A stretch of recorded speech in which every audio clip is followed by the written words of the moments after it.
What the freak is up, guys? And after what feels like forever, ya boy Yamato Tomato Enjoyer is finally covering a different game that isn't the strongest battlegrounds or Type Soul, because Type Soul's dying and the strongest battlegrounds is really dry. So we're going back to my old days, YBA, Your Bizarre Adventure, which if you didn't know, this was my first game I made a video about. I think the video is unlisted right now, so you probably can't see it, but this is the start of my YouTube career, this game, so we're going back to it. Yeah, but you guys didn't click on the video to hear me yap about like my origin and my upbringing, so we're gonna get straight into it. Shadow the World, the pros and cons, and I also might talk about the update a little bit in this video too. So stay tuned. But anyways, on to the showcase. Really quick showcase because I have to get back into the video. It's kind of laggy because I just joined. You have this is your E move, this kind of like triple combo, I think quadruple combo. It's really good because you can use it in stun. Like if you're getting like barraged, for example, you can just use this move, and it's basically like your barrage equivalent. It's really good. However, if you're like looking behind you, it's like you have to aim it well, because if you don't, then it's gonna miss, and then that's your only like evasive.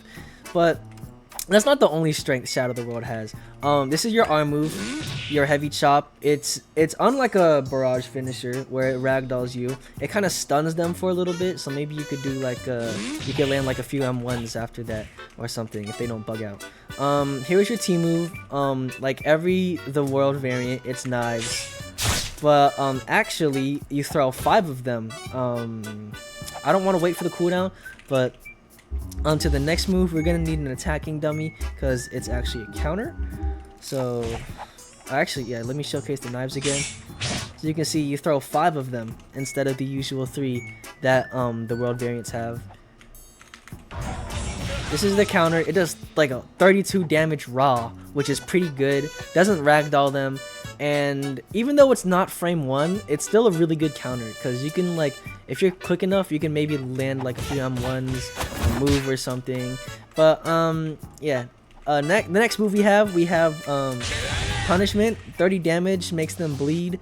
I'm pretty sure you can have more, you can make it do more stuff. So as you can see, this is where you get punishment.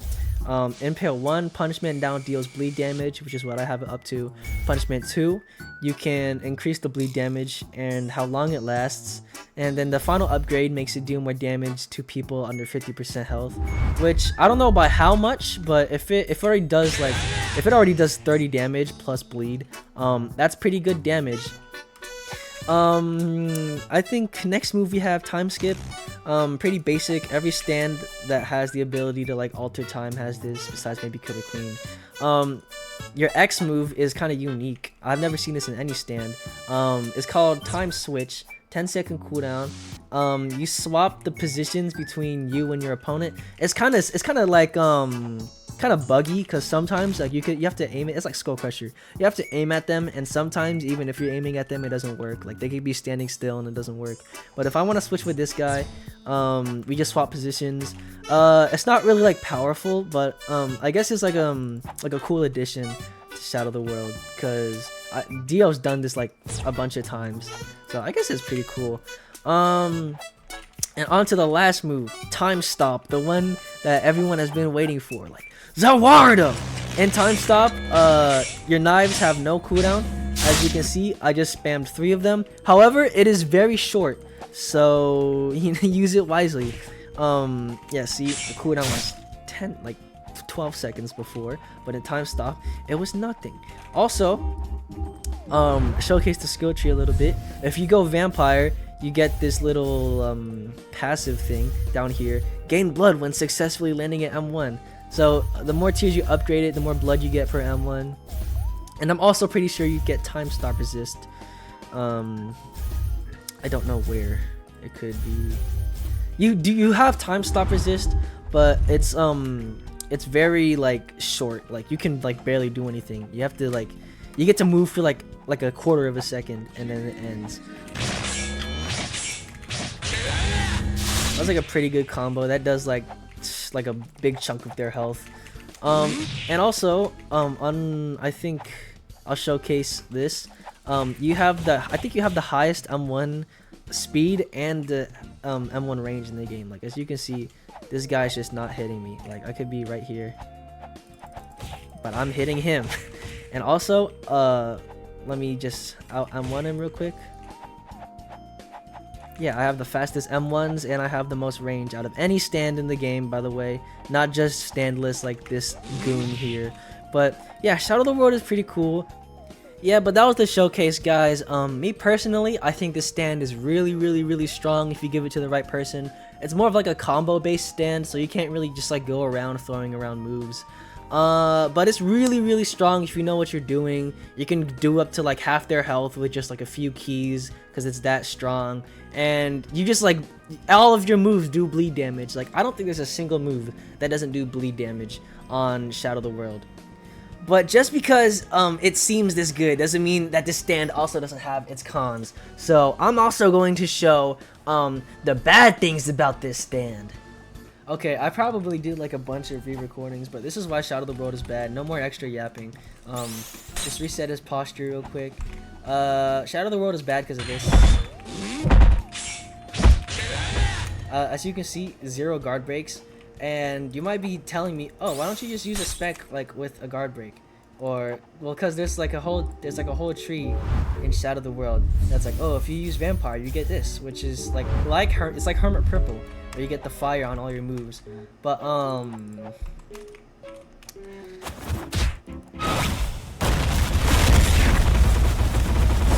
that's your 1 guard break move, and no way in hell is someone just gonna stand there and take it. So let's run that back.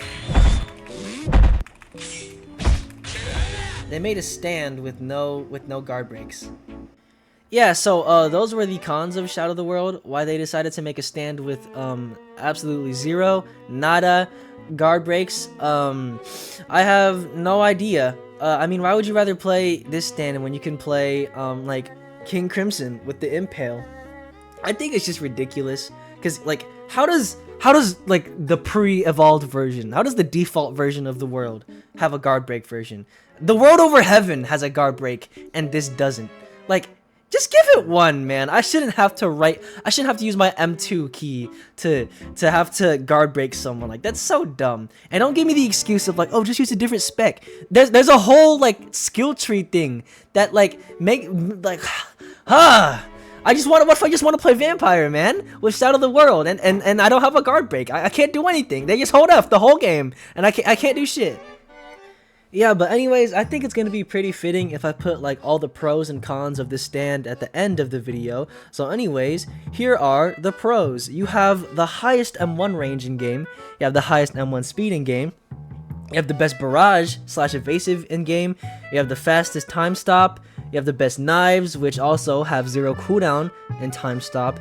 You can't be stand crashed, so sturdiness, which is like a whole 2 skill points. Oh my god, you just like do not need to get, because there's not going to be a situation where you're going to get stand crashed ever.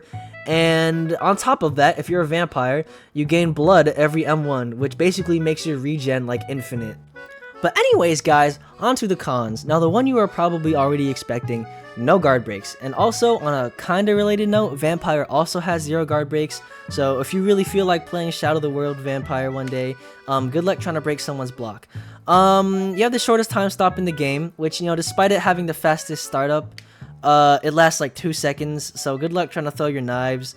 The moves stand, combo, and punishment put each other on a short cooldown. It's called like Shadow of the World Shared. You might have noticed it in the footage I'm showing right now. But basically, you can't use those moves back to back because like your stand is already doing something. So it wouldn't really make sense to use a stand move while it's already doing something. So I mean, I guess that's fair. You have the longest counter startup in the game also, which if you remember Gold Experience Requiem's counter, it's basically like that. I think there's maybe like in the video, there's like a clip of me using the counter against like the White Album thing, and it's just not working. And also, lastly, you have the longest knife cooldown in general, because it's like 11 seconds, and the default world knives are like 4 to 3 seconds. So I guess when you really think about it, they're not the best knives in the game. But anyways, that's gonna be about it for this video. I really didn't think this video was gonna take 10 minutes. But if you want more YBA videos for the next time, the 2 stands Uzu said would come out will actually come out. Or if you just want more stand reviews like this one in general, I don't know, say something down in the comments. Yeah.